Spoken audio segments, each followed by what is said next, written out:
மற்றொன்று வெளியார் வருகையால் ஏற்படும் சட்டம் ஒழுங்கு பிரச்சனை, வேலை வாய்ப்பின்மை, இதெல்லாம் தமிழர் தாயக உரிமை பாதிப்பு ஏற்படுது. அதனால எனக்கு இன்டர்லைன் பெர்மிட் வேணும் அப்படிங்கிற கோரிக்கை.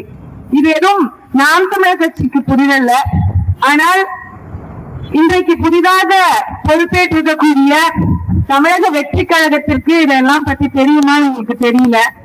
அவங்களுக்கு இந்த கோரிக்கையை முன்வைத்து கண்டனத்தை பதிவு செய்வதற்காகத்தான் இப்படி சிஎம் தொகுதியிலே நாம் தமிழர் கட்சியின் சார்பில் நிற்கிறோம்.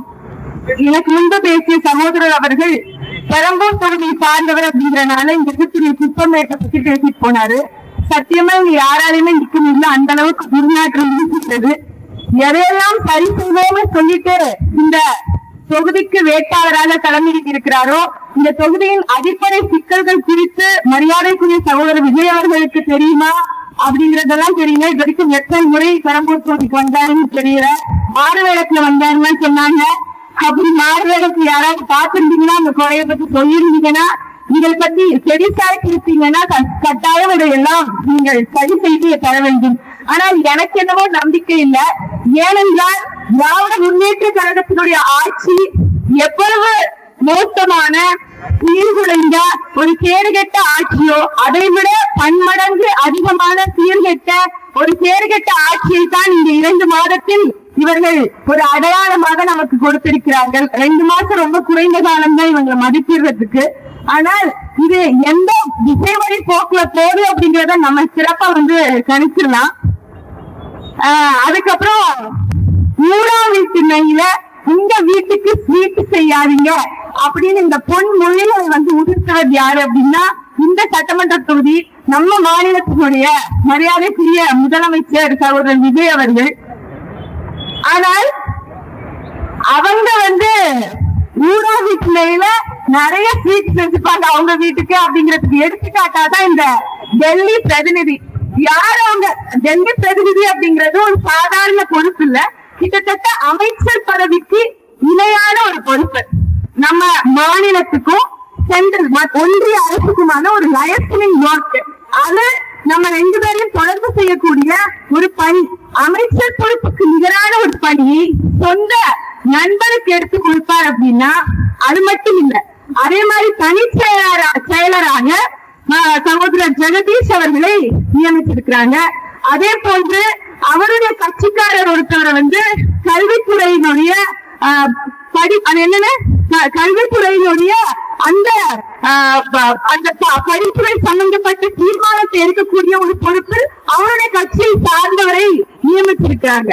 இப்படி எல்லா பொறுப்புகளையும் அவங்களுடைய கட்சி சார்ந்தவர்களுக்கும் நட்பு வட்டாரத்துக்கும் கொடுப்பாங்க. அப்படின்னா நீங்க யாரும் கஷ்டப்பட்டு மாங்குன்னு TNPSC group 1, group 2, group 3, group 4, group A, group இரவு பகல் பாராம கஷ்டப்பட்டு எல்லாம் படிக்க தேவையில்ல. உங்களுடைய நட்பு வட்டாரத்தை மட்டும் பெருசாக்கிட்டே போங்க. குறிப்பா நல்ல சொபஸ்டிகேட்டடா செலிபிரிட்டிஸா இருக்கக்கூடிய அவர்களை நட்பு வட்டாரத்துக்குள்ள கொண்டு கொங்க அப்படிங்கறதான் சூட்சமா இன்றைக்கு விஜயனுடைய இந்த தாவேக்கு ஆட்சி நம்ம எல்லாத்துக்கும் உணர்த்துதுன்னு சொல்லலாம்.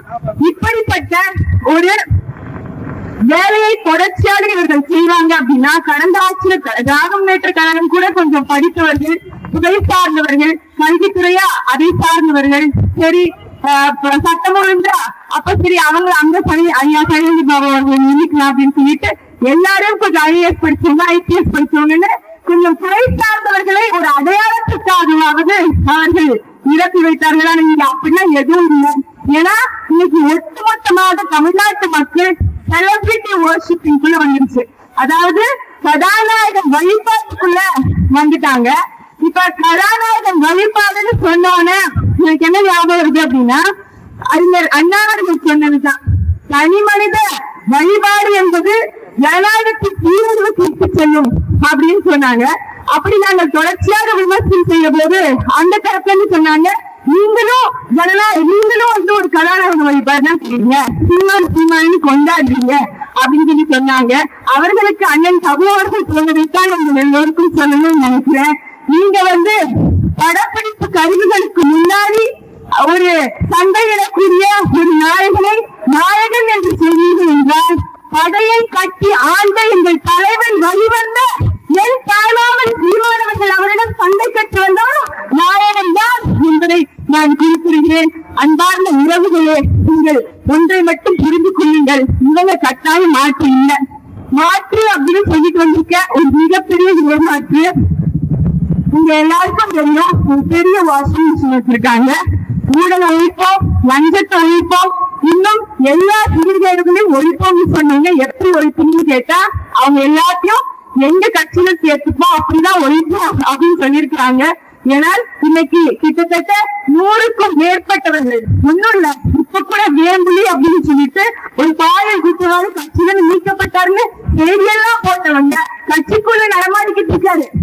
திருவாரூர்ல ஒரு எம்எல்ஏ மேல வெளிப்படையா குற்றம் சாட்டி இருக்கிறாங்க. பாலியல் குற்றத்துக்கு அவர் ஒரு உடந்தையாக இருந்தார் அப்படின்னு வெளிப்படையாக எஃப்ஐஆர்ல சாட்சியத்துல அவருடைய பேர் இருக்கு. ஆனாலும் அவர் மீது எந்த நடவடிக்கையும் இல்லை. எந்த மாற்றமும் இவர்கள் கிட்ட இருந்து எதிர்பார்க்க முடியாது.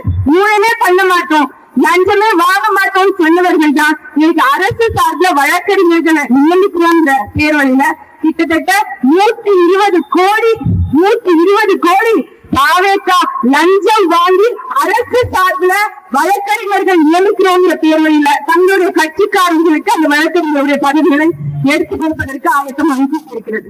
அவ்வளவு காசு, அவ்வளவு ஊழல், அவ்வளவு லஞ்சம் எல்லாத்தையும் பண்ணிட்டு மக்களுடைய வரிப்பணத்துல மக்களுடைய காசுல ஒரு பைசா நடக்குது.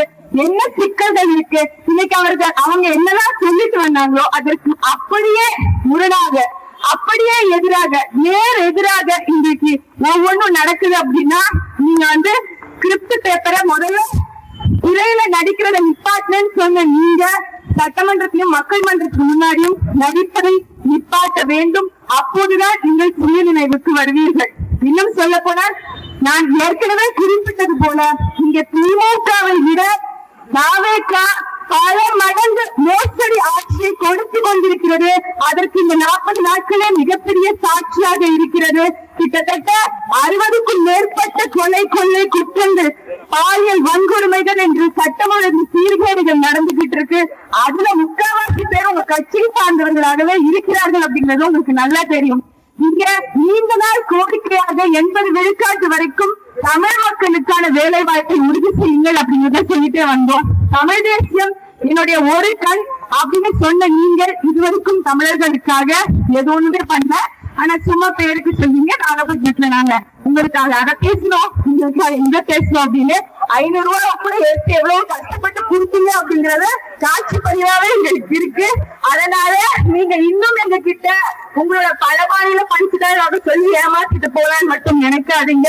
80 விழுக்காடு தமிழர்களுக்கான வேலை வாய்ப்பு உரிமை என்பது கட்டாயம் இங்கே கொண்டு வர வேண்டிய ஒரு உரிமை. ஆனா இந்த மாதிரியான சட்டம் ஒழுங்கு சீர்கேடுகள் சரி செய்யப்படணும் அப்படின்னா இல்லைன்னு பெர்மிட் அப்படிங்கிறது கட்டாயமான ஒரு தீர்வாக இருக்கும். உங்களுக்கு ஒரு தீர்வும் கொடுக்கிறோம். அந்த தீர்வை நீங்கள் உடனடியாக சரி செய்து முன்வைக்கக்கூடிய இந்த கோரிக்கைகளை உடனடியாக சரி செய்ய வேண்டும் என்பதை மிக அன்போடு கேட்டுக்கொள்கிறோம். இதெல்லாம் நீங்க செய்ய மாட்டீங்கன்னு தெரியும். அதுக்காக கண்டன ஆர்ப்பாட்டத்தை நாம் தமிழ் கட்சி செய்யுது.